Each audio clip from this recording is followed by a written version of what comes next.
কোনো অবস্থায় এগুলো মানা যাবে। এখনও সময় আছে, শুধরে গেলে ভালো। আদারওয়াইজ তো আমি শুনেছি, আজকে আমি হলে ঢোকার আগেই এই খবরটা আমার কাছে এসছে। এর আসল সত্যতা আরও আমি যাচাই করে তারপরে আমি কমেন্ট করবো এই বিষয়ে।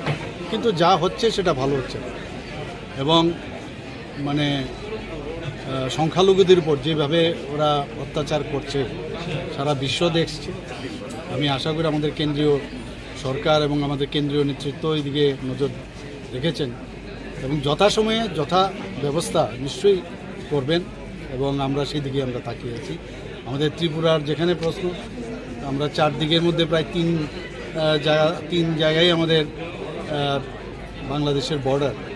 যে আমি বিএসএফ এবং ডিজি সাহেবের সাথে কথা বলেছি যেন তীক্ষ্ণ নজর রাখে, এবং সেই দিশেই কাজ করছে সবাই। বাসের ব্যাপারে বাসে যে ত্রিপুরার যে যাত্রীদের উদ্দেশ্যে কি বার্তা দেবে? না, আমি বললাম তো, আমি যদি কনফার্ম বিষয়টা আরও জেনে নিই তারপরে আমি কমেন্ট করবো বিষয়টা। এমনি তো খবর এসছে, কিন্তু খবরের সত্যতা যাচাই করার পরেই আমি ফাইনাল ডিসিশনে আসবো। স্যার, আরেকটা বিষয়, আপনি কালকে এটা দেবেন না বলছেন, এই বিষয়টা আপনি কিভাবে? এটা তো তাদের মতামত, আমার জানা নেই, যে ব্যক্তিগত মতামত। আমার তরফ থেকে কিছু, কারণ আমরা তো ডাক্তার হিসাবে পেশেন্ট হচ্ছে মেয়ে, তো এটা যে ব্যক্তিগতভাবে যদি কেউ কিছু করে থাকে সেটা ওনাকেই আপনার জিজ্ঞেস করতে হবে, আমার তরফ থেকে কোনো উত্তর আমি দেব।